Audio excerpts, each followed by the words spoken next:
to Boss Rick Vlogs. Please, watch my video. Buwakan ni Alejandra, Balamban, Cebu, Philippines. Let's go. Sa araw na ito, may bago na naman tayong tourist destination. Pero bago ko kayo ipasyal dyan sa Buwakan ni Alejandra, nais ko munang i-shout out yung ating mga kasamahan dito. Kagaya ni Daryl Pedradoha at sa kanyang cousin, sa kanyang mga titas, tito, at syempre sa kanyang mga parents na si Tito Done, Tita Merle, of course sa kanyang sister with family, si Donna, sa kanyang asawa. At syempre sa tatlo nating kasamang mga guwapings, nandyan, makikita ninyo sila dyan sa video mamaya.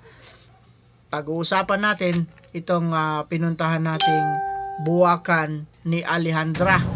Pero bago yan, kumain muna tayo at mag-ready tayo. Kasi bago kayo pumasok dyan, i-briefing kayo. I-briefing kayo, may mag-briefing dyan para alam nyo ang inyong gagawin. Kain muna tayo at para mamaya pag-usapan na natin yung tungkol sa Buwakan ni Alejandra. Ready na ba kayo? Kaya simulan na natin. History tayo ngayon, mga boss. Kaya makinig kayo. Maganda ito kasi habang namamasyal kayo, nag-i-enjoy ka rito, matututo tayo pare-pareho. Kagaya ko, wala akong kaalam-alam nito kung ano ba talaga itong mga sabihin itong mga tourist destination na pinupuntahan natin. Pero sa ganitong pagkakataon, sapagkat tayo naman content creator, vlogger na tayo, matututo tayo pagdating sa mga ganito. Kaya ready na ba kayo? Tara na, simulan na natin. Itong Buwakan ni Alejandra, matatagpuan ito sa Sitio Bunga, Barangay Balamban, Cebu City. Malapit lang ito sa pusod, kumbaga tawagin nila Heart of Cebu. 1 oras lang ang biyahe ninyo rito, pero makikita ninyo, mapapansin ninyo yung kalsada. Talagang napakaganda kasi dadaan kayo sa tinatawag nilang Trans Central Highway. Ang ganda niyan. Talagang maluwang ang kalsada dyan. Ngayon, ito yung kanilang entrance fee para hindi naman kayo makaramdam ng baka sabihin niyo mahal yan boss kasi maganda dyan. Hindi. Baka magulat kayo. Sa mga matatanda, adult kung tawagin natin, is 50 pesos lang ang kanilang entrance fee. Ito yung nakalagay dito 50 pesos. Ngayon doon sa mas matanda, ibig sabihin mga senior citizen, of course meron kayong discount na 20%.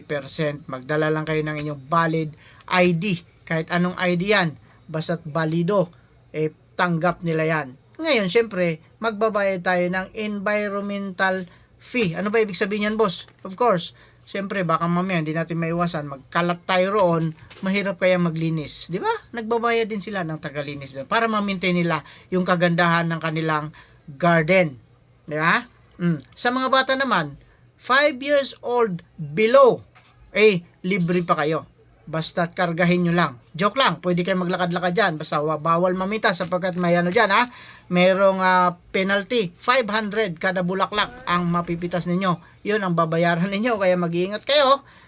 Doon naman sa 6 years old above, ibig sabihin 6 years old pataas, may bayad na kayo. Kasi marunong na ito marunong na ito mag-appreciate ng mga beauty sa ating nature. Kaya mura lang, diba? Very affordable. Ang land area nga pala nitong Buwakan ni Alejandra, para sa kaalaman ng lahat, kasi history tayo ngayon, mga boss, 700 square meter lang ito.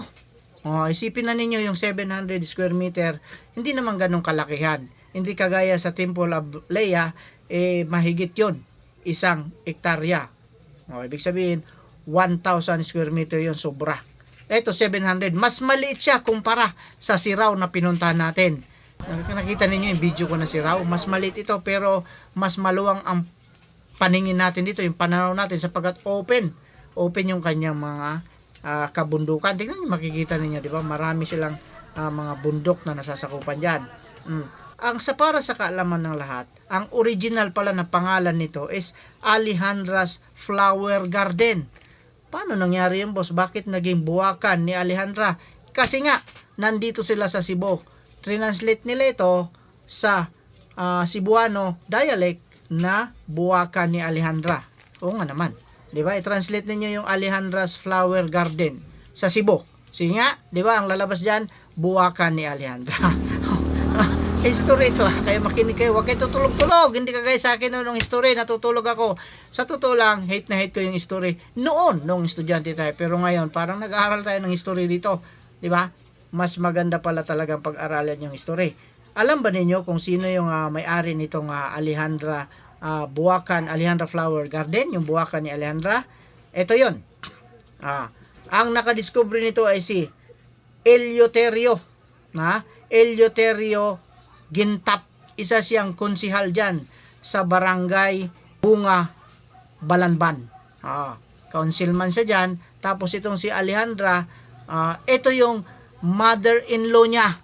Hango pala ito sa kanyang mother-in-law na si Alejandra. Kaya tinawag na Alejandra's Flower Garden. Kaya Buwakan ni Alejandra. Kaya maraming salamat. Sana may natutunan tayo at sana nag-enjoy kayo. Mayroon pa tayong ano dyan, mayroon tayong souvenir. Maraming salamat.